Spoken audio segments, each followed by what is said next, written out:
नमस्कार प्राइम समाचारमा स्वागत छ म सुषमा श्रेष्ठ र म रोहन श्रेष्ठ सुरु गरौँ अहिलेसम्मका प्रमुख समाचारबाट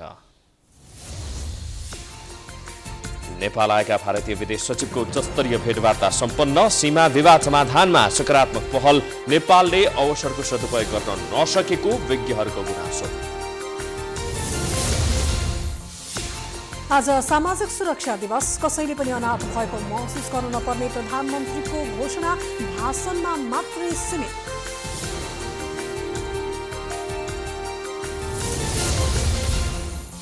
उद्योग वाणिज्य महासंघको 54औं साधारण सभा काठमाडौँमा सुरु निजी क्षेत्रको हितका लागि प्रतिबद्ध रहेको सरकारको दावी नेतृत्वका लागि 2 प्यानल मैदानमा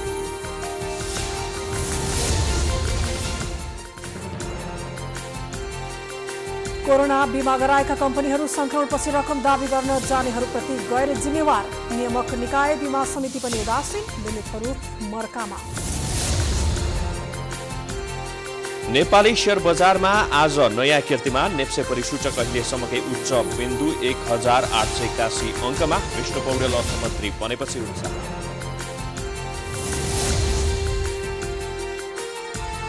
कोरोना भाइरसको कारण विश्वभर 14,30,000 को मृत्यु 6 करोड 8 लाख संक्रमित मध्ये 4 करोड 21 लाख उपचारपछि संक्रमण मुक्त आजदेखि क्रिकेट खेलाडीको प्रशिक्षण सुरु कोरोना संक्रमित 3 खेलाडी आइसोलेसनमा T20 विश्वकपका लागि नेपालले सोझै ग्लोबल चुनाव खेल्न पाउने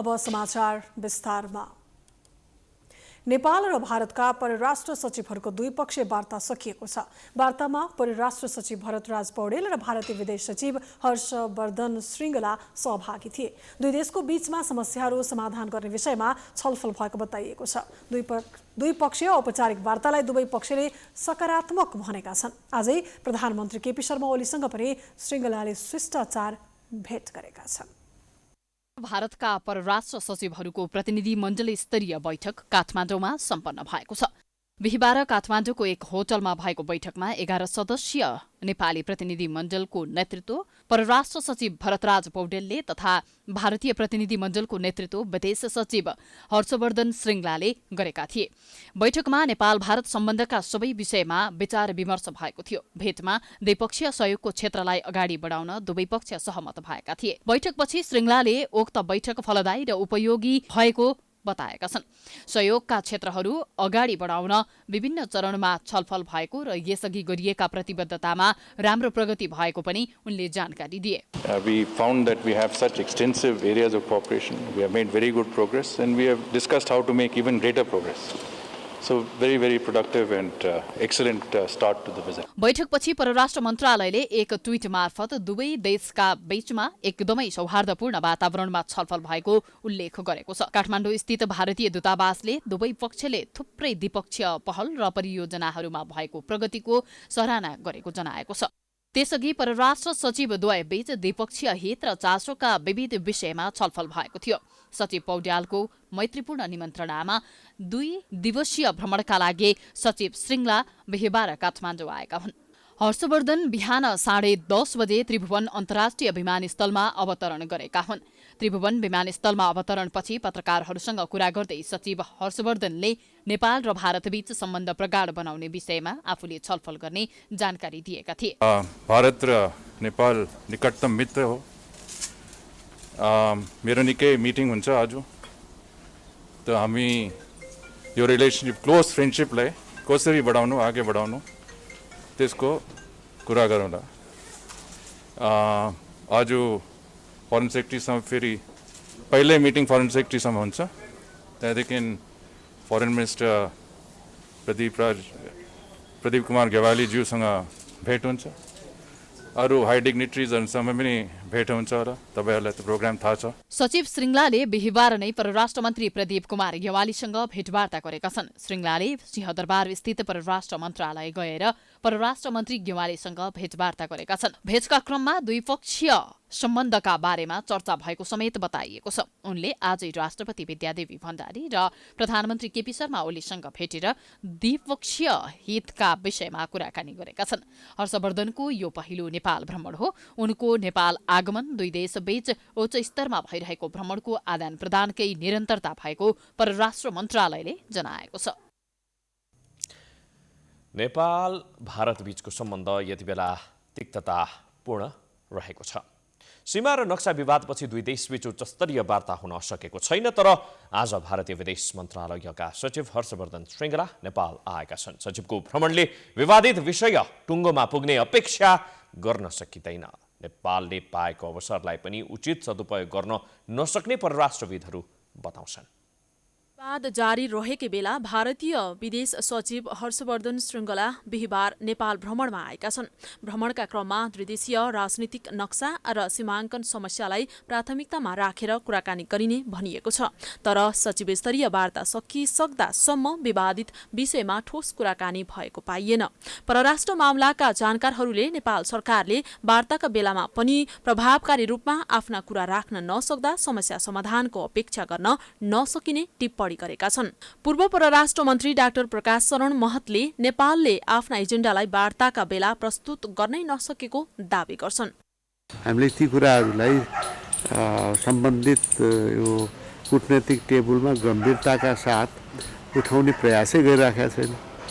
भनेपछि जब हाम्रो आफ्नो आवश्यकता हाम्रो स्वार्थको बारेमा अर्काले त बोल्दैन, चीनले पनि आफ्नो स्वार्थको कुरा गर्छ, भारतले पनि आफ्नो, अरूले पनि आफ्नो नेसनल इन्ट्रेस्टलाई प्रमोट गर्ने ती सरकारहरूको आफ्नो देशको जिम्मा हुन्छ। सत्तामा जाने सरकार नै गम्भीर नभएपछि अनि चलखेल त बढ्छ।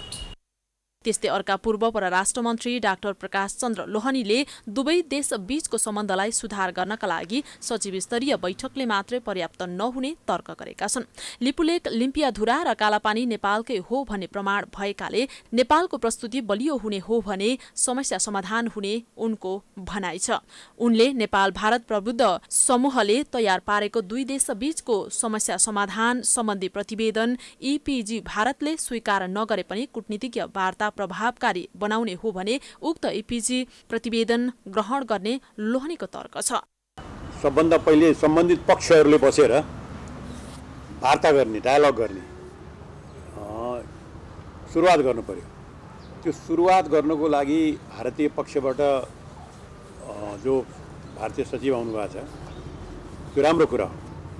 अहिलेको मेन समस्या भनेको एक त नेपाल र भारतको बिचमा जुन EPG इमिनेन्ट पर्सन्स ग्रुप भन्ने जुन रिपोर्ट पेश गरेको छ नि, हाम्रो दुईटा देशको सम्बन्ध राम्रो गर्नको लागि भनेर पेश गरेको त्यो रिपोर्ट भारतको तर्फबाट पनि महत्त्वपूर्ण व्यक्तिहरू त्यसमा बस्नु भएको थियो, नेपालको तर्फबाट पनि महत्त्वपूर्ण व्यक्तिहरू बस्नु भएको थियो। उहाँले मेहनत गरेरै त्यो रिपोर्ट तयार गरेको छ र मलाई लाग्छ यो वार्ताको क्रममा पनि त्यो रिपोर्टलाई अब अगाडि बढाउने कुरामा चाहिँ त्यो रिपोर्टलाई भारतीय पक्षले पनि स्वीकार गरेको छ।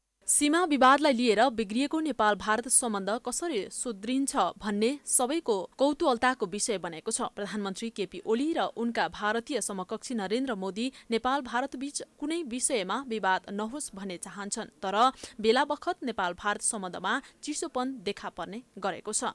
क्यामेरामा मिलन मगरको साथमा रितास मुखिया, काठमाडौँ। नेपालमा आज 23 जना कोरोना संक्रमितको मृत्यु भएसँगै मृत्यु हुनेको संख्या 1400 नाघेको छ। पछिल्लो 24 घण्टामा 1600 भन्दा धेरैमा संक्रमण पुष्टि भएको छ। संक्रमितको संख्या 2,27,640 पुगेको छ। हालसम्म 2,09,435 जना कोरोना संक्रमण मुक्त भएका छन्। पछिल्लो 24 घण्टामा देशभर 1,614 जनालाई कोरोना भाइरस संक्रमण पुष्टि भएको छ। स्वास्थ्य तथा जनसङ्ख्या मन्त्रालयका अनुसार 9,491 जनाको PCR परीक्षण गर्दा 1,614 जनालाई कोरोना भाइरस संक्रमण पुष्टि भएको हो। नयाँ संक्रमित मध्ये 640 जना महिला र 9,074 पुरुषमा संक्रमण पुष्टि भएको छ। त्यस्तै सबैभन्दा धेरै बागमती प्रदेशमा 903 जना संक्रमित थपिएका छन् भने प्रदेश 1 मा 279 जना, लुम्बिनी प्रदेशमा 173 जना, गण्डकी प्रदेशमा 125 जना, सुदूरपश्चिम प्रदेशमा 69 जना र प्रदेश 2 मा 30 जनामा संक्रमण भएको छ। देशभर कोरोना पुष्टि भएका मध्ये 337 जना महिला र 48 जना पुरुष सहित काठमाडौँ उपत्यकाका 785 जनामा कोरोना संक्रमण पुष्टि भएको हो। मन्त्रालयका अनुसार काठमाडौँमा 620, भक्तपुरमा 51 र ललितपुरमा 114 जनामा संक्रमण देखिएको छ। मन्त्रालयका अनुसार बिहिबार नयाँ थपिएका कोरोना संक्रमितसँगै नेपालमा कोरोना संक्रमितको संख्या 2,27,640 पुगेको छ। पछिल्लो 24 घण्टामा 1,437 जनाले कोरोना जितेका छन्। यो सँगै निको हुनेको संख्या 2,09,435 पुगेको छ। कुल संक्रमित मध्ये 92% निको भएका छन्। नेपालमा कोरोना संक्रमित मृतकको संख्या 1400 नागेको छ। गत 24 घण्टामा 23 जनाको मृत्यु भएसँगै कोरोना संक्रमित मृतकको संख्या 1,412 पुगेको स्वास्थ्य तथा जनसंख्या मन्त्रालयले जनाएको छ।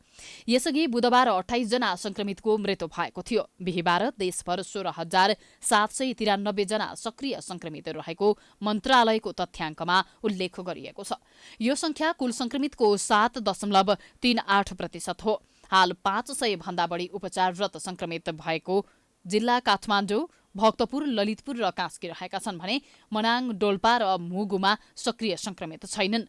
तीमध्ये घरमै बस्नेको संख्या 10,575 जना रहेको छ भने बाँकी अस्पतालमा रहेका छन्। अस्पतालमा रहने मध्ये आइसियूमा 333, भेन्टिलेटरमा 56 जनाको उपचार भइरहेको छ। हालसम्म 680 जना क्वारेन्टिनमा रहेका छन्। यस्तै हालसम्म 17 लाख जनाको PCR परीक्षण भइसकेको छ। स्वास्थ्य तथा जनसंख्या मन्त्रालयले नेपालमा विभिन्न देशबाट आएर शरणार्थी भई बसेका नागरिकलाई शरणार्थी परिचय पत्रको आधारमा नागरिक सरह परीक्षण र उपचार गर्न सम्बन्धित सबै प्रदेशहरू, स्थानीय निकाय, प्रयोगशाला तथा अस्पतालहरूलाई निर्देशन दिएको छ।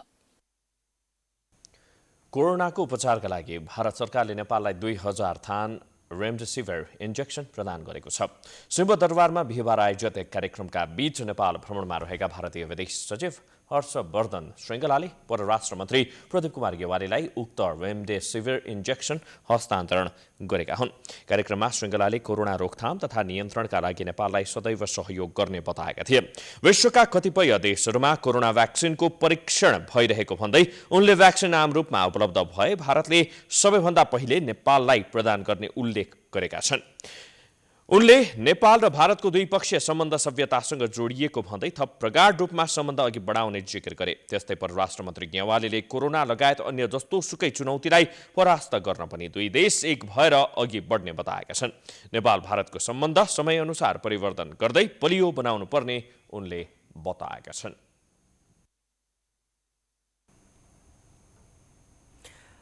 आज सामाजिक सुरक्षा दिवस 2075 साल मङ्सिर 11 गते अर्थात् 2 वर्ष अघि आजकै दिन सरकारले तामझामका साथ योगदानमा आधारित सामाजिक सुरक्षा योजना लागू गरेको थियो।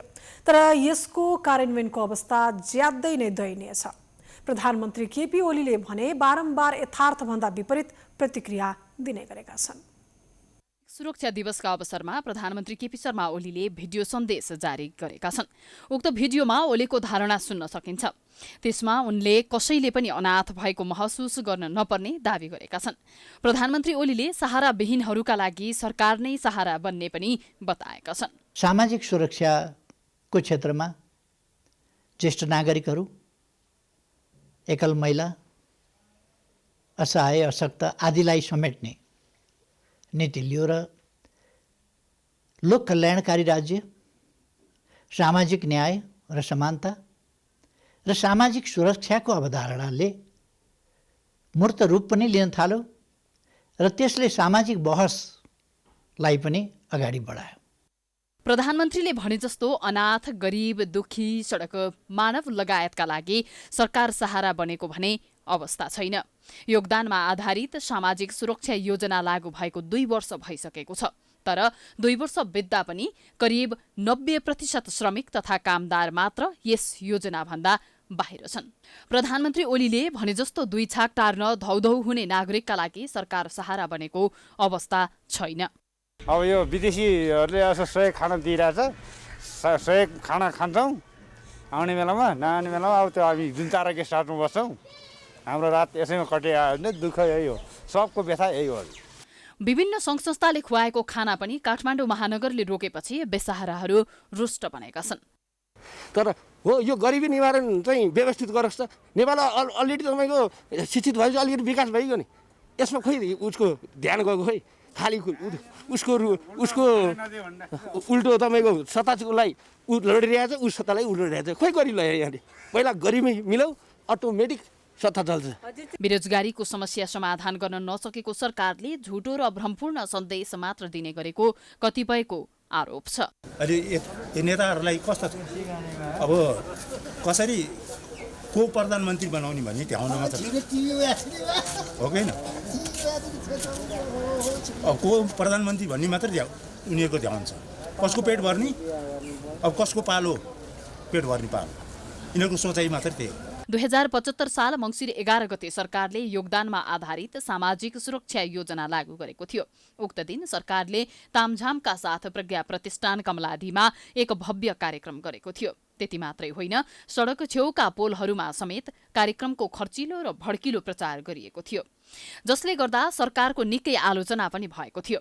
कार्यक्रममा तत्कालीन श्रम, रोजगार तथा सामाजिक सुरक्षा मन्त्री गोकर्ण विष्टले श्रमिक र रोजगारदाताको भविष्य सुनिश्चित भएको उद्घोष गरेका थिए। तर उक्त कार्यक्रम सुरुवात गरेका मन्त्री विष्ट कार्यान्वयन गराउने चरणमा भने मन्त्रीबाटै हटाइए। सामाजिक सुरक्षा योजना अन्तर्गत सरकारले वृद्ध भत्ता, एकल महिला भत्ता, अपाङ्गता भत्ता, अल्पसंख्यक तथा जातीय भत्ता लगायत दिँदै आएको छ। यो योजना श्रम, रोजगार तथा सामाजिक सुरक्षा मन्त्रालय मातहतमा रहेको छ। तर प्रधानमन्त्रीले भने जस्तो अनाथ र बेसहारा नागरिकका लागि सरकार सहारा बन्न सकेको अवस्था भने छँदै छैन। क्यामेरामा अर्जुन भण्डारीको साथमा लक्ष्मी विश्वकर्माको रिपोर्ट। समाचारको सिलसिला जारी छ, हामी विश्रामपछि आउँछौँ।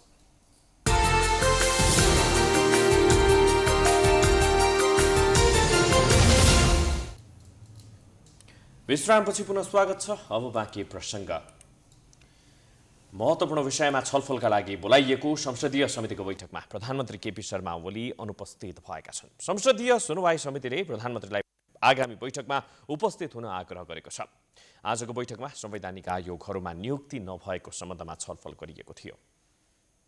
संघीय संसद अन्तर्गतको संसदीय सुनवाई समितिले संवैधानिक आयोगहरूमा रहेका रिक्त पद पूर्तिका लागि सरकारलाई निर्देशन दिएको छ। सिंहदरबारमा बिहिबार बसेको समिति बैठकले विभिन्न संवैधानिक आयोगमा पदाधिकारी नियुक्त नहुँदा कार्य सम्पादनमा समस्या देखिएको भन्दै आयोगहरूमा रहेका रिक्त पद पूर्तिका लागि सरकारलाई निर्देशन दिएको हो। महिला, दलित लगायत आयोगहरूमा स्थापना भएदेखि पदाधिकारी र सदस्य नियुक्ति नभएका तथा केही आयोगमा अध्यक्ष मात्रै नियुक्ति भएको र बाँकी पद रिक्त रहेकाले ती पद पूर्तिका लागि अविलम्ब नियुक्तिको प्रक्रिया अघि बढाउन निर्देशन दिइएको समिति सभापति लक्ष्मणलाल कर्णले जानकारी दिनुभयो। त्यस्तै बैठकले समानुपातिक र समावेशी रूपमा संवैधानिक र राजनीतिक पदहरूमा हुने नियुक्ति गर्नका लागि आवश्यक कानून बनाउन पनि सरकारलाई निर्देशन दिएको छ। समानुपातिक समावेशी सम्बन्धित संविधानको प्रस्तावना र संविधानको मौलिक अधिकारको धारा 42 मा गरिएको व्यवस्था अनुसार विधेयक ल्याउनका लागि निर्देशन दिएको बताइएको हो।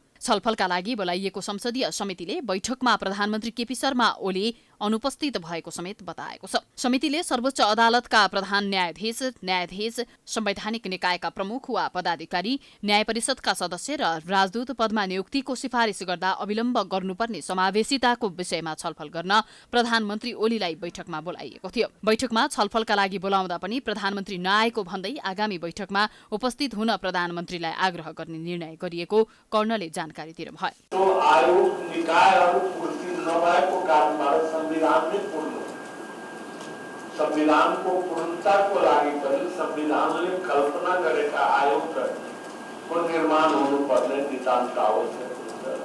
त्यसकारण त्यसलाई पनि अब कोरम पुगेन भन्ने हाम्रो झन्झट होइन, हाम्रो समस्या होइन। कोरम पुर्याउने काम त जसको उसले पुर्याउनु पर्छ, के गर्नुपर्छ। तर हामीले त्यो कुराहरू आयोगका रिक्त भएका स्थानहरू अविलम्ब पूरा गर्न। बैठकमा परराष्ट्र मन्त्री प्रदीप गेवालीले विभिन्न कारणले संवैधानिक निकायमा नियुक्ति गर्न ढिलाइ भएको स्वीकार गर्नुभएको छ। प्रधानमन्त्रीले पटक पटक संवैधानिक परिषदको बैठक बोलाउँदा पनि कोरम नै नपुग्ने अवस्थामा समेत रहेकाले नियुक्तिमा ढिलाइ भएको हुन सक्ने भन्दै गेवालीले प्रधानमन्त्रीको बचाउ गरे। समिति र सरकारको बीचमा सधैँभरि कन्फ्रन्टेसन हुनुपर्छ भन्ने पनि होइन होला। तर त्यो स्क्रिनिङ गर्ने हो र एकदमै गलत केही हुँदै रहेछ भनेदेखि त्यसलाई रोक्ने हो। बाँकी कुराहरूमा सरकारलाई सचेत गराउँदै अगाडि बढ्नका निम्ति चाहिँ उसले सहयोग पनि गर्ने हो। त्यस रूपमै भइरहेको छ। त्यसबाट समिति चाहिँ हटाइदिनु पर्यो भन्ने चाहिँ मलाई लाग्दैन। अब संविधान अनुरूपका कतिपय पोस्टहरूमा नियुक्ति लामो समयदेखि खाली छ। म सबै कुराको भन्न चाहन्न, र एउटा कुरा चाहिँ मैले भन्नुपर्ने हुन्छ, पटक पटक बैठक राख्दाखेरि पनि कोरम मिलिरहेको छैन। अब यो एउटा बडो समस्या छ। मैले सबै कुराहरू यहाँ ओपन गरेर भन्नु उचित ठान्दिनँ। बैठकमा समिति सदस्यहरूले संवैधानिक निकायको नियुक्तिमा भागवण्डा हुने गरेको कारण नियुक्तिमा ढिलाइ भएको बताएका थिए। उनीहरूले छिटो भन्दा छिटो समानुपातिक र समावेशी सिद्धान्तका आधारमा संवैधानिक आयोगमा नियुक्त गर्न पनि सरकारको ध्यानाकर्षण गराएका थिए। कोरोना भाइरसको संक्रमणका कारण 7 महिनापछि नेपाल उद्योग वाणिज्य महासंघको साधारण सभा बिहिबारदेखि काठमाडौँमा सुरु भएको छ। चैत 27 र 28 गते हुनुपर्ने साधारण सभा कोरोना संक्रमणका कारण पटक पटक सरेको थियो। 3 पटक सरेको महासंघको वार्षिक साधारण सभाबाट नयाँ नेतृत्वको चयन हुने कार्यक्रम समेत सार्वजनिक गरिएको छ। अघि नै नयाँ नेतृत्वबाट नेपाल उद्योग वाणिज्य महासंघका काम कारबाही हुनुपर्ने थियो, तर कोरोनाका कारण समयमा 54औं वार्षिक साधारण सभा बिहिबार भर्चुअल प्रविधिबाट शुभारम्भ गरिएको छ। महासंघको वार्षिक साधारण सभामा प्रधानमन्त्री केपी शर्मा ओलीले सरकारले भन्दा धेरै काम निजी क्षेत्रले गरेको बताएका छन्। प्रधानमन्त्री ओलीले निजी क्षेत्रको सफलता नै सरकारको सफलता भएको दाबी गरेका छन्। धनको गरिब भए पनि सरकार मनको गरिब नरहेको बताउँदै प्रधानमन्त्री ओलीले सरकारसँग निजी क्षेत्रले डराउन नपर्ने बताएका छन्। त्यसकारण यहाँहरूलाई सफल बनाउन राज्य, यो राज्यको कर्तव्य हो, राज्यको छनौटको कुरा हो, राज्यको खुसीको कुरा हो। तपाईहरूले बजारमा दलाल पुँजीवाद, नवउदारवादी पुँजीवाद, सरकारले प्रधानमन्त्रीले दलाल पुँजीवादलाई प्रश्रय दियो, नवउदारवादी पुँजीवादी बाटो लियो, अनेक प्रकारका भ्रमपूर्ण र उद्यमी व्यवसायीहरूलाई डिभाइड गर्ने र त्रसित बनाउने खालका अभिव्यक्तिहरू सुनेर तपाईँहरूमा केही दुविधा उत्पन्न भएको पनि हुनसक्छ। म तपाईहरूलाई स्पष्ट पार्न चाहन्छु, सरकार उद्यमी व्यवसायीहरूमा मेरो र तेरो, मेरो पक्ष र तेरो पक्ष, आफ्नो पक्ष र अर्को पक्ष, सरकारका निम्ति त्यस्तो हुँदैन। सबै उद्यमीहरू, सबै व्यवसायीहरू, ती सबै राष्ट्रका निम्ति काम गरिरहेका, राष्ट्रमा योगदान गरिरहेका, राष्ट्रका निम्ति उत्पादन गरिरहेका, राष्ट्रका निम्ति रोजगारी दिइरहेका, राष्ट्रका निम्ति कर तिरिरहेका र राष्ट्रका साझा सम्पत्ति हुन्, समान छ।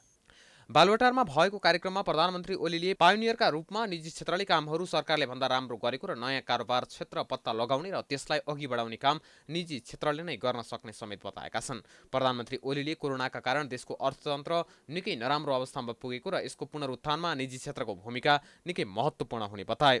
धेरै देशहरूले कोरोनापछि निजी क्षेत्रका लागि निकै आकर्षक राहत दिए पनि नेपाल सरकारले आर्थिक अवस्थाका कारण दिन नसकेको समेत प्रधानमन्त्री ओलीले स्वीकारेका छन्। प्रधानमन्त्री ओलीले स्वदेशी उद्योगपतिहरूलाई सबल बनाउन कुनै कसर बाँकी नराख्ने बताएका छन्। प्रधानमन्त्री ओलीले 2-4 पैसा बढी कमाइन्छ भनेर अन्य मुलुकमा लगानी गर्ने प्रवृत्ति अन्त्य गर्न आग्रह गरेका छन्। वर्षक बाह्य पुँजी हामीले हाम्रा उद्योगहरूमा, हाम्रा विकासका कामहरूमा बाह्य पुँजी ल्याउनै नपरे हुन्थ्यो नि। पुँजी यहाँ कमाउने, बाहिर लगानी गर्ने तरिका नअप्नाउनुहोस्, यहीँ लगानी गर्ने तरिका अवलम्बन गर्नुहोस्। सरकार त्यो चाहन्छ। हामी विदेशी पुँजी पनि आमन्त्रण गरिरहेका छौँ र विदेशी पुँजी आमन्त्रण गर्नका लागि अनेक प्रकारका सहुलियत सुविधाहरूको घोषणा गरिरहेका छौँ भने हाम्रै उद्यमी व्यवसायीहरूले यहाँको पुँजी बाहिर लगेर 2-4 पैसा बढी कमिन्छ भने पनि बाहिर लगेर लगानी गर्ने बाटो लिनु त्यो उचित होइन। हामी देशप्रति माया गर्न सिकौँ। साधारण सभा अन्तर्गत शुक्रबार र शनिबार बन्द सत्रका साथै निर्वाचन हुनेछ। हालका वरिष्ठ उपाध्यक्ष रहेका शेखर गोल्छा साधारण सभाबाट स्वतः अध्यक्ष बन्नेछन्। अब महासंघको वरिष्ठ उपाध्यक्षका लागि चन्द्रप्रसाद ढकाल र किशोर प्रधान चुनावी मैदानमा छन्। कोभिडका कारण 3 स्थानबाट निर्वाचनको लागि मतदान गर्ने व्यवस्था मिलाइएको छ। महासंघको केन्द्रीय कार्यालय टेकु, नेपाल प्रज्ञा प्रतिष्ठान कमलादी र कार्की ब्याङ्केट बबर महलमा निर्वाचन हुनेछ। यो साधारण सभापछि वरिष्ठ उपाध्यक्ष शेखर गोल्छा अध्यक्षको नेतृत्वमा हुनेछन्। कोभिडका कारण बाहिर चुनावी प्रतिस्पर्धा गरम नदेखिए पनि भित्रभित्रै मतदाता खरिददेखि आश्वासन दिँदै मत माग्ने काम भने भइरहेको छ। प्राइम टाइम्स टेलिभिजनका लागि क्यामेरामा सञ्जित गोपालीका साथमा रोशन कार्की, काठमाडौँ। सत्तारूढ दल नेपाल कम्युनिस्ट पार्टी नेकपाको आन्तरिक किचलो साम्य हुनुको साटो बढ्ने क्रममा देखिएको छ। दुई पक्षको आरोप प्रत्यारोप र तयारीले आउँदो मङ्सिर 13 को सचिवालय बैठक नै आखिरी बैठक त हुने होइन भन्ने शङ्का बढाएको छ। अझ यो बीचमा प्रचण्ड नेपाल पक्ष ओलीले एक पद छोड्नुपर्ने अडान राख्दा ओली पक्ष प्रचण्डले पार्टीमा रहने नैतिकता गुमाएको दावी गरिरहेको छ। सत्तारूढ दल नेपाल कम्युनिस्ट पार्टी नेकपाको विवाद समाधानको दिशामा भन्दा पनि वारपारको तहमा पुगेको छ। प्रधानमन्त्री केपी शर्मा ओली विरुद्ध विभिन्न आरोप लगाएर कार्यकारी भनिएका दोस्रा अध्यक्ष पुष्पकमल दाहालले एकल प्रस्ताव दर्ता गरेपछि बढेको विवाद प्रतिवेदनको 32 पृष्ठ लामो पुस्तक तयार पारेर कार्यकर्तामा बाँड्न थालिएपछि थप चुलिएको छ। दुई पक्षको आरोप प्रत्यारोप अझ बढ्दै जाने हो भने प्रधानमन्त्री समेत रहेका अध्यक्ष ओलीले जवाफी प्रतिवेदनका लागि 10 दिन समय मागेर बोलाएको 13 गतेको बैठक नै गुटगत टकरावको बैठक बन्ने देखिन्छ। यो बीचमा नेताहरूले विभिन्न सार्वजनिक कार्यक्रम तथा सामाजिक सञ्जालमा अभिव्यक्त गरेका विचारले समेत नेकपा भित्रको अन्तर्कलह बढ्दो क्रममा रहेको देखाएका छन्।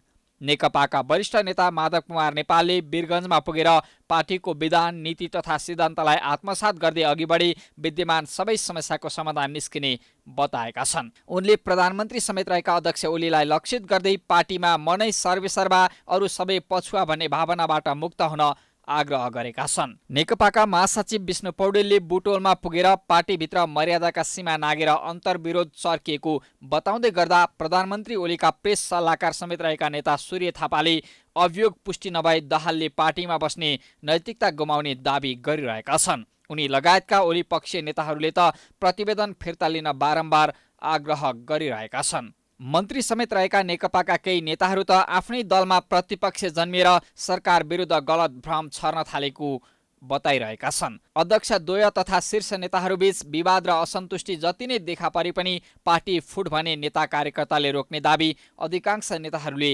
गर्दै आएका छन्। प्रणाली नै जाने खतरा देख्छु, संविधान नै ध्वस्त हुने खतरा देख्छु, यो अनुभवको आधारमा भन्दैछु।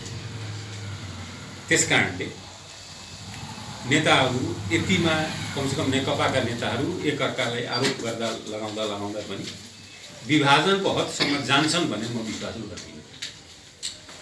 यो मेरो व्यक्तिगत विश्वास हो। जुन ढङ्गबाट सरकारप्रति र पार्टीकै प्रतिपक्ष जन्मेर जुन किसिमको विरोधहरू हामी सुनिरहेका छौँ, यो पक्कै पनि यो दुःखद कुरा हो। नेपालकै इतिहासमा स्थायी सरकार 5 वर्षसम्म स्थायी सरकारको रूपमा स्थापित गर्नको निम्ति हामीले आज केपी ओली प्रधानमन्त्री सरकार परिवर्तन हुँदैन भन्ने हाम्रो त्यो दृष्टिकोण हो।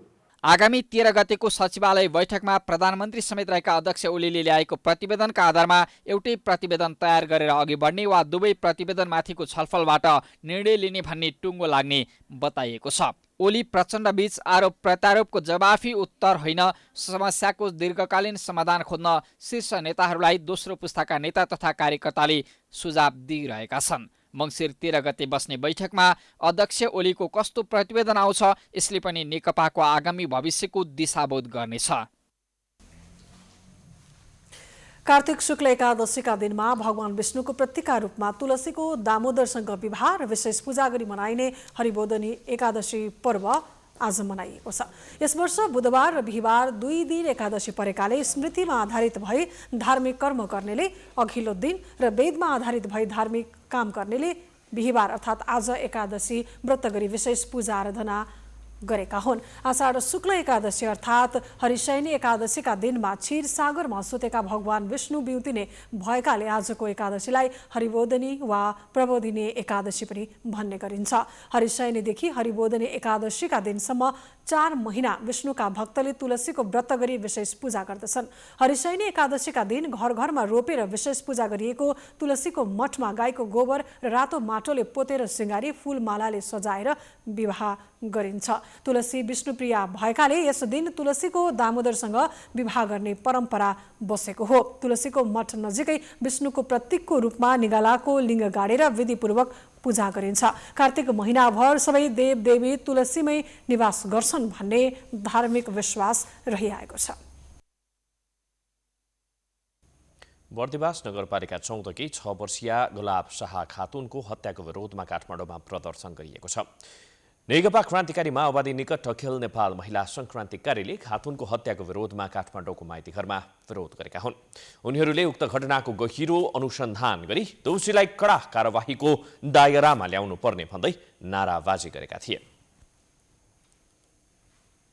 अखिल नेपाल क्रान्तिकारी महिला सङ्घ न्यायपूर्ण आन्दोलनमाथि हुने प्रहरी दमन बन्द गर। मुलुकमा महिला बालबालिका हत्या तथा बलात्कारका घटना बढे पनि सरकारले प्रभावकारी कदम चाल्न नसकेको उनीहरूले बताएका छन्। बलात्कारका मुद्दाहरूमा एकल बिन्दु न्याय निरूपण प्रणाली लागू गर्नुपर्ने, राज्यका हरेक निकायमा महिलाको समान सहभागिताको ग्यारेन्टी गर्नुपर्ने लगायतका प्लेकार्ड बोकी उनीहरू प्रदर्शनमा उत्रेका हुन्। स्थानीय शहीद आलमकी छोरी खातुन आइतबार साँझदेखि बस्तीबाटै हराएकी थिइन्। हत्या गरेर बोरामा राखी झाडीमा फालेको अवस्थामा सोमबार मध्यरातमा शव भेटिएको थियो।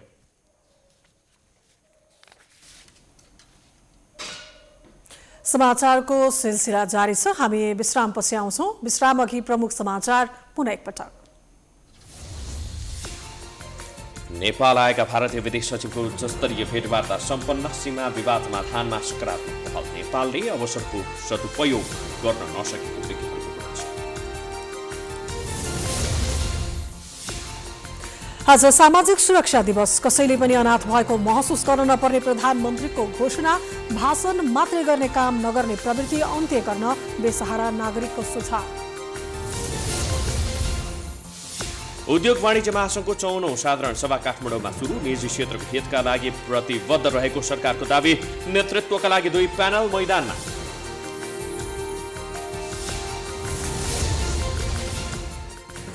कोरोना बिमा गराएका कम्पनीहरू संक्रमणपछि रकम दावी गर्न जानेहरूप्रति गैर जिम्मेवार। नियामक निकाय बिमा समिति पनि उदासीन। बीमितहरू मर्कामा। नेपाली शेयर बजारमा आज नयाँ कीर्तिमान। नेप्से परिसूचक अहिलेसम्मकै उच्च बिन्दु 1881 अङ्कमा। विष्णु पौडेल अर्थमन्त्री बनेपछि उत्साह।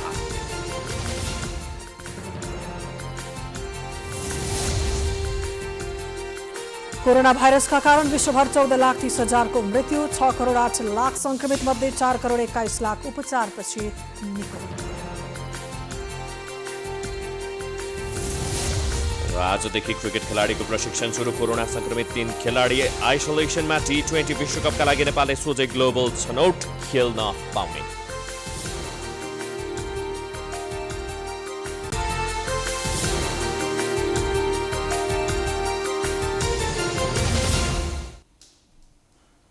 विश्रामपछि स्वागत छ। अब आर्थिक समाचार।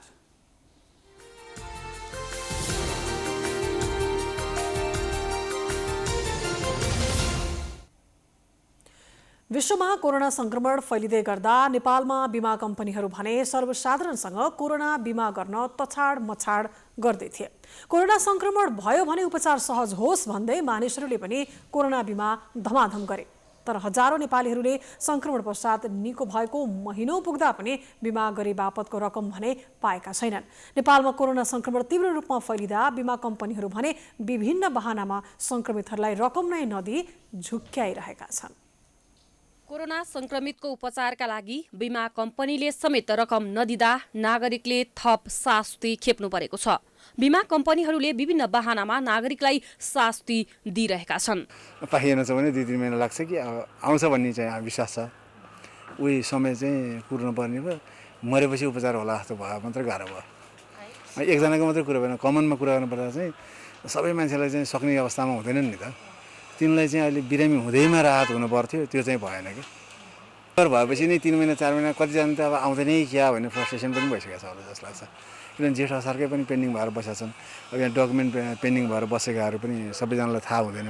अर्थमन्त्री विष्णु पौडेलले रिक्तपूर्वक प्राप्त दाबी आवेदनलाई 7 दिनभित्रै भुक्तानी गर्न निर्देशन दिए। तर बिमा कम्पनीहरूले अर्थमन्त्रीको निर्देशन रद्दीको टोकरीमा हालेर पहुँचवालालाई भुक्तानी दिने र सामान्य नागरिकलाई शास्ति दिने काम गरिरहेको छ। अहिलेसम्म यसरी कोरोना निको भएर पाउनुपर्ने बिमा बापतको रकम नपाउनेहरूको संख्या 13,000 भन्दा धेरै रहेको छ। बिमा समितिका अध्यक्ष चिरञ्जीवी चापागाईले भने बिमा रकम समयमै भुक्तानी गरिरहेको दावी गरेका छन्। चापागाईका अनुसार अहिले एकदमै चाँडै भुक्तानी भइरहेको र रोकिएका र भुक्तानी दिन बाँकीको रकम अबको केही दिनभित्र दिने दावी गरे। चाहिँ सबै डकुमेन्ट बिमा गरेका बिमित साथीहरूले चाहिँ वर्गले डकुमेन्ट नपुर्याएको जस्तो देखिन्छ। जस्तो मसँग तथ्याङ्क प्राप्त भएको छ, सबै डकुमेन्ट पुगेको हिजोसम्मको मेरो तथ्याङ्क अनुसार 10,000 चाहिँ ले दाबी गर्नुभएको छ डकुमेन्ट पुर्याएर। त्यसमा चाहिँ 6,000 को चाहिँ पेमेन्ट भएको छ अलरेडी पैसा तिरिसक्नु भएको छ बिमा कम्पनीहरूले। 2000जनाको चाहिँ त्यो रेडी भएको छ, आजभोलिमा तिर्नुहुन्छ र 2000जना जतिको जुन केही शङ्कास्पदहरू चाहिँ लाई इडिसिडीमा पठाएर भेरिफिकेसन गर्ने भने छ। 2000 चाहिँ भेरिफिकेसनमा गएको छ। भनिसकेपछि अब 10,000मा 8,000 6,000 चान्चुनले पाइसक्नु भयो। 2000 को चाहिँ रेडी छ, आजभोलिमा दिइहाल्नुहुन्छ। बिमा समितिका अनुसार हालसम्म 26,562 वटा कोरोना बिमा दाबी भएको छ। दाबी परे पनि सबैले आवश्यक कागजातहरू भने पूरा नबुझाएको हुँदा पनि भुक्तानीमा समस्या आएको उनको भनाइ छ। हालसम्म 9,643 जनाले मात्रै आवश्यक कागजातहरू पेश गरेका छन्। यसमा पनि 4,247 ले 37,77,75,000 रुपैयाँ भुक्तानी लिएका छन्। यसमा 1,306 वटा थप भुक्तानीको प्रक्रियामा रहेको उनको भनाइ छ। निजी ल्याबमा गरिएको केही परीक्षणको रिपोर्ट पुष्टि गराउन 1,509 वटा एपिडेमियोलोजी तथा रोग नियन्त्रण महाशाखामा पठाएको उनले बताए। र केही व्यवस्था अहिलेको के छ भने यसमा चाहिँ नेपाल सरकार र बिमा समिति पनि संलग्न छ। उहाँहरूको फन्ड पनि जान्छ, सरकारको राजस्व पनि खर्च हुन्छ। त्यसकारण पछिल्लो क्रममा हामीले के व्यवस्था गरेका छौँ भने यस्ता शङ्कास्पदहरू छन् भने त्यसलाई चाहिँ सरुवा रोग नियन्त्रण केन्द्र जुन छ टेकु इडिसिडी भन्छ, त्यहाँ चाहिँ भेरिफिकेसन गर्न डाक्टर साहबहरूको टिमै छ। बिमा समितिबाट एकजना मान्छे पनि जानुहुन्छ र त्यहाँ भेरिफिकेसन गरेर चाहिँ छिटोभन्दा छिटो भुक्तानी पाउनुहुन्छ। बिमा समितिले 500 रुपैयाँ तिरेर 50,000 र 1,000 रुपैयाँ तिरेर 1 लाख रुपैयाँको कोरोना बिमा गर्न सक्ने व्यवस्था गरेको थियो। सामूहिक बिमा गर्दा भने बिमा शुल्कमा 50% छुटको व्यवस्था गरिएको थियो। तर कोरोना धेरैलाई लागेपछि बिमा कम्पनीहरू आत्तिएका छन्। सुरुमा कोरोना पोजिटिभ आउने बित्तिकै 1 लाखको गरेको भए पुरै रकम पाउने भनिए पनि पछिल्लो पटक मापदण्ड संशोधन गर्दै समितिले पोजिटिभ आएमा 25% रकम तत्कालै र बाँकी 75% सम्म रकम अस्पताल वा होटल आइसोलेसनमा बसेको बिल भरपाई पेश गरिएपछि मात्रै दिने व्यवस्था गरेको छ। नेपालको शेयर बजारले बिहिबार कीर्तिमान नै कायम गरेको छ। नेप्से परिसूचकले 4 वर्ष अघिको अल टाइम हाई 1,881.45 को बिन्दुलाई ब्रेक गरी नयाँ उचाइ पुगेको हो। विष्णु पौडेल अर्थमन्त्री बनेपछि नेपाली शेयर बजारमा उत्साह देखिएको छ। बिहिबार दैनिक कारोबार संख्यामा समेत नयाँ कीर्तिमान कायम गरी शेयर बजार बन्द भएको छ। नेप्से परिसूचक र कारोबार रकम दुवैले कीर्तिमानी कायम गरेको हो। साताको अन्तिम दिन आज बजार 18.43 अङ्कले बढेर 1893.34 बिन्दुमा अडिएको थियो। आज बजार खुलेको 1.5 घण्टामै 3 अर्ब रुपैयाँ बराबरको कारोबार भएको थियो। 12:15 बजे उच्चतम बिन्दुमा पुगेको बजार त्यसपछि ओह्रालो लाग्न थाल्यो। 1:05 1901.71 बिन्दुमा पुगेको थियो। 1:20 1895 मा झरेको शेयर बजार पुनः ओक्कालो ओह्रालो हुँदै आज 7.5 अर्ब रुपैयाँ भन्दा बढीको शेयर कारोबार भएको छ। यद्यपि बजारले रेकर्ड कायम गरेको दिन अधिकांश उपसूचक भने ओह्रालो लागेको छ। आज बैंकिङ समूह सबैभन्दा अगाडि छ। आजको शेयर बजारमा 201 कम्पनी सामेल भएका थिए। 4 वर्ष अघि अर्थात् 2073 साउन 12 गते शेयर कारोबार मापक नेप्से परिसूचकले नयाँ रेकर्ड कायम गरेको थियो। सो समयमा 1,881 अङ्कमा पुगेर रेकर्डलाई पछि पार्दै 2077 मङ्सिर 11 गते अर्को इतिहास कायम गरेको हो। पहिलो रेकर्डको समयमा अर्थ मन्त्रालयको जिम्मेवारीमा अर्थमन्त्रीमा नेकपाका महासचिव विष्णुप्रसाद पौडेल थिए। संयोग नै मान्नुपर्छ यस पटक पनि अर्थात् दोस्रो रेकर्ड ब्रेक हुँदाको समयमा पनि अर्थमन्त्रीको कुर्सीमा पौडेल नै रहेका छन्। पूर्व अर्थमन्त्री युवराज खतिवड़ाको कार्यकालमा शिथिल बनेको शेयर बजारले पौडेलको आगमनसँगै विस्तारै लय समातिरहेको अवस्था छ भने बजारमा सकारात्मक प्रभाव पर्दै जाँदा उनले जस लिन पाएका छन्। अब अन्तर्राष्ट्रिय समाचार।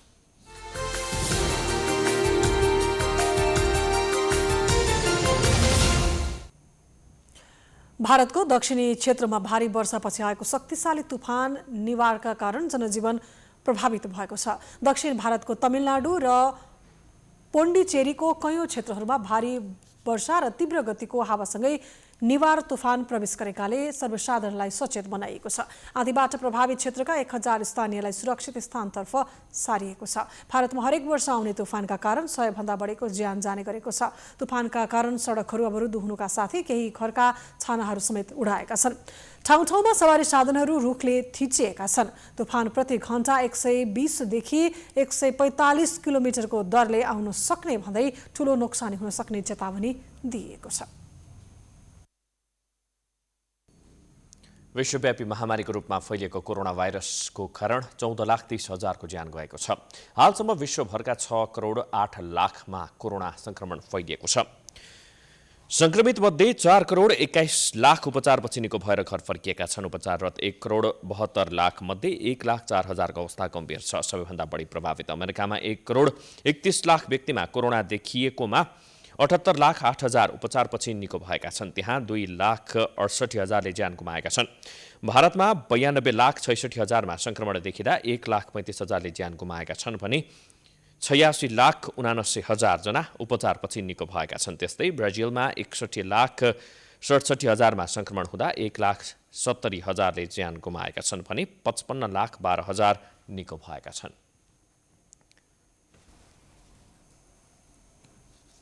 अब खेलकुद समाचार।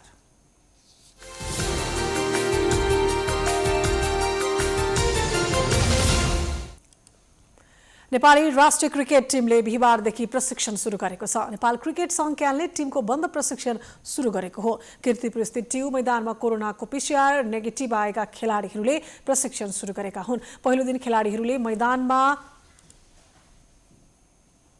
स्ट्रेचिङ गरेका थिए। खेलाडीहरूलाई जगत टमाटाले प्रशिक्षण गराएका छन्। यस्तै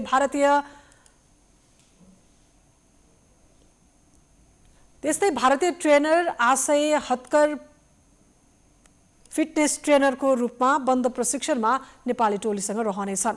नेपाल झण्डै 9 महिनापछि आधिकारिक रूपमा सामूहिक प्रशिक्षण गरिरहेको छ। यसअघि नेपालले गत मार्चमा थाइल्यान्डमा भएको एसिसी एस्टन कप T20 प्रतियोगिता खेलेको थियो। त्यसपछि विश्वव्यापी रूपमा फैलिएको कोरोना महामारीका कारण नेपालले खेल्ने तालिका रहेको अन्तर्राष्ट्रिय प्रतियोगिताहरू स्थगित भए भने प्रशिक्षण पनि हुन सकेन। लामो समय खेल्न र प्रशिक्षण गर्न नपाएका क्रिकेट खेलाडीलाई क्यानले सरकारको अनुमतिसहित स्वास्थ्य प्रोटोकल फलो गरी प्रशिक्षण गराएको हो। क्यानले बन्द प्रशिक्षणका लागि 22 खेलाडीलाई क्याम्पमा बोलाएको थियो, तर उनीहरूको PCR रिपोर्ट नेगेटिभ भए मात्र प्रशिक्षणमा सामेल हुन पाउने प्रावधान थियो। जसअनुसार क्यानले मंगलबार 16 खेलाडीको PCR परीक्षण गराएको थियो। त्यसमा कप्तान ज्ञानेन्द्र मल्ल, उपकप्तान दिपेन्द्र सिंह ऐरी र हित कुमार पौडेललाई कोरोना पोजिटिभ पुष्टि भएको छ। बाँकी 6 खेलाडी भने व्यक्तिगत र पारिवारिक कारण क्यानलाई जानकारी गराएर PCR परीक्षणमा उपस्थित नभएका हुन्। केही खेलाडीलाई कोरोना पोजिटिभ देखिनु र केही खेलाडी तत्काल उपस्थित नभएपछि क्यानले 5 नयाँ खेलाडीलाई बन्द प्रशिक्षणमा समावेश गर्ने निर्णय गरेको छ। विक्रम सोब, रित गौतम, अनिल शाह, कुशल भुर्तेल, लोकेश बमलाई क्यानले बन्द प्रशिक्षणमा बोलाएको छ। सन् 2022मा अस्ट्रेलियामा हुने ICC T20 विश्वकपका लागि नेपालले सोझै ग्लोबल छनौट खेल्न पाउने भएको छ। ICCले बनाएको नयाँ छनौट प्रक्रिया अनुसार 2022मा हुने T20 विश्वकपका लागि 2020 को जनवरी 1 तारिकसम्म वरियताका आधारमा जिम्बाब्वे, नेपाल, UAE र हङकङले सोझै ग्लोबल छनौटमा स्थान बनाउने भएका छन्। 2022 को विश्वकपमा ICCले 16 टिमलाई सहभागिता गराउने भएको छ। 2020 मा हुने भनिएको यो विश्वकप कोरोनाका कारण 2022 का लागि सरेको थियो। अब ICCले यो विश्वकपका लागि अफ्रिका, अमेरिका, एसिया, पूर्वी एसिया र युरोप गरेर 11वटा क्षेत्रीय छनौट प्रतियोगिता गर्ने भएको छ। त्यहाँबाट 8 टिम दोस्रो चरणको छनौटमा स्थान बनाउनेछ। सबै उपक्षेत्रीय र क्षेत्रीय छनौट प्रतियोगिता 2021 र 22 को सुरुवातमा हुनेछ। यसमा 2021 मा भारतमा हुने T20 विश्वकपमा पहिलो चरणमा पुगेका 4 टिम र T20 वरियतामा रहेको शीर्ष 4 टिमले सोझै ग्लोबल छनौट खेल्नेछ। 2020 को जनवरीको वरियता अनुसार नेपालसँगै जिम्बाब्वे, UAE र हङकङले सोझै ग्लोबल छनौट खेल्न पाउने भएका छन्। उनीहरूले क्षेत्रीय छनौट खेल्नु नपर्ने भएको छ।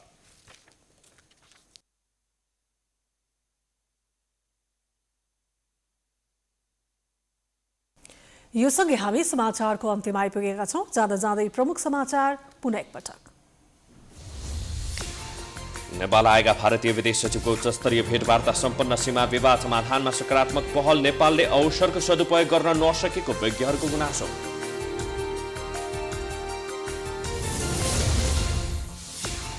आज सामाजिक सुरक्षा दिवस। कसैले पनि अनाथ भएको महसुस गर्न नपर्ने प्रधानमन्त्रीको घोषणा। भाषण मात्रै गर्ने काम नगर्ने प्रवृत्ति अन्त्य गर्न बेसहारा नागरिकको सुझाव। उद्योग वाणिज्य महासंघको 54औं साधारण सभा काठमाडौँमा सुरु। निजी क्षेत्रको हितका लागि प्रतिबद्ध रहेको सरकारको दावी। नेतृत्वका लागि 2 प्यानल मैदानमा।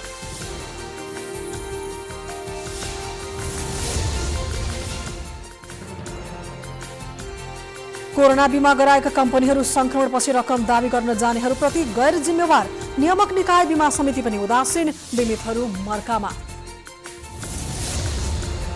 नेपाली शेयर बजारमा आज नयाँ कीर्तिमान नेप्से परिसूचक अहिलेसम्मकै उच्च बिन्दु 1881 अङ्कमा। विष्णु पौडेल अर्थमन्त्री बनेपछि उत्साह।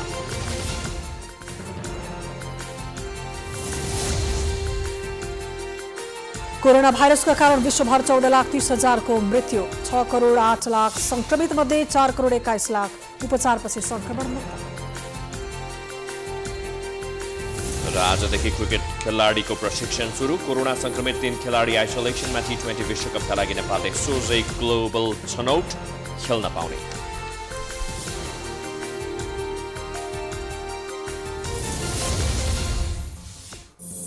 प्राइम समाचार अहिलेलाई सकियो। यसपछिको प्रस्तुति जनता जान्न चाहन्छन् ऋषि धमलाको साथमा। प्राइम टाइम्स टेलिभिजन हेर्दै रहनुहोला। नमस्कार।